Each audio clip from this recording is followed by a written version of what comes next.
Hi everyone, welcome back to a new post today. Let's continue with November 21st for the most important points that we need to keep track for the upcoming UPSC Civil Services Examination Prelims.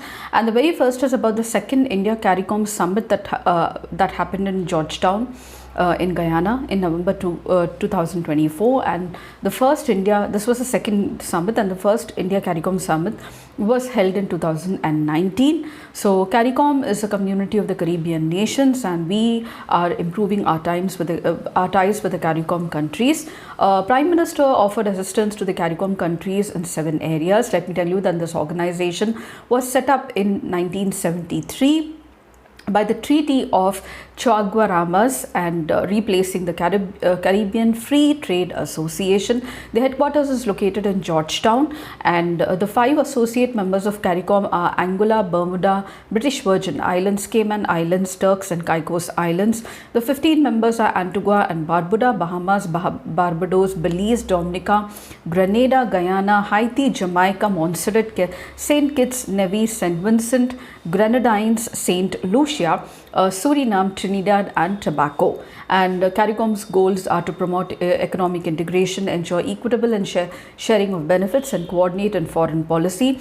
The 7 areas of cooperation defined by Prime Minister Narendra Modi, similar to the acronym CARICOM, is C for capacity building, A for agriculture and food security, R for renewable energy and climate change, I for innovation, technology and trade, C for cricket and culture. We have very old ties with cricket. O for ocean economy, maritime security, M for medicine and healthcare. So this is the first issue. The next is about certain groups that have represented themselves at the COP29. The very first is the like-minded developing countries. Now it is a group of developing countries that works together and speaks in one voice at negotiations such as the United Nations and the WTO, and also at conventions like the United Nations Framework Convention for Climate Change. Now, according to they represent 50% of the world's population, and they are the South-South countries as well.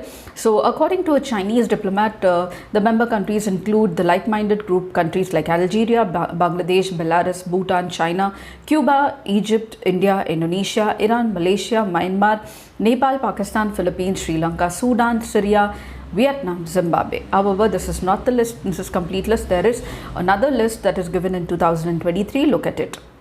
Another grouping is a small island developing states, which are a group of developing countries and are islands and face the similar sustainable development challenges. These include small but growing population, limited resources, remoteness, susceptibility to natural disasters like sea level rise, flooding, cyclones, vulnerability to external shocks, excessive dependence on international trade, and fragile environment because of the geology. Their growth and development is also held back by high communication, energy and transportation costs. In 2023, the United Nations Office of High Representative for Least Developed Countries, landlocked countries and small island nations, said that they consist of 57 such countries located in 3 defined areas, that is the Caribbean, the Pacific, the Africa, Indian Ocean, Mediterranean, South China Sea. And another grouping is a group of 77 countries at the United Nations now. It is a coalition of developing countries designated to promote its members' collective economic interests and also create enhanced negotiating capacity at the United Nations. It consists of diverse states with the South-South ideology, and there are 77 members that was founded in 1964. 77 non-aligned countries in the joint declaration of 77 countries issued at the United Nations Conference on Trade and Development. And the chairmanship for 2024 is held by Cuba. The next one is about Graded Response Action Plan. Now was in news. So it's a set of measures that are implemented to tackle air pollution in the National Capital Region. That includes Delhi, Haryana, Uttar Pradesh, Punjab, and the surrounding areas as well. And this plan is based on the Air Quality Index and is triggered when the air quality levels reach certain thresholds. Now the plan includes a range of measures taken stage-wise depend upon the air quality standard, from satisfactory to emergency. It includes some 4 grades. And the Commission for Air Quality and Management is responsible for implementing this Graded Response Action Plan, working closely with the Ministry of Environment, Forest and Climate Change. And on World Children Day, that is November 20th, the status of the World Children Report was released by UNICEF. It is an annual report, and so the theme was listen to the future voices of children, young people on the world they want. So this report especially focused on the sustainable development of the future generation and how they are going to deal with environmental and climate change challenges more than any other challenges. This is what was highlighted by the UNICEF.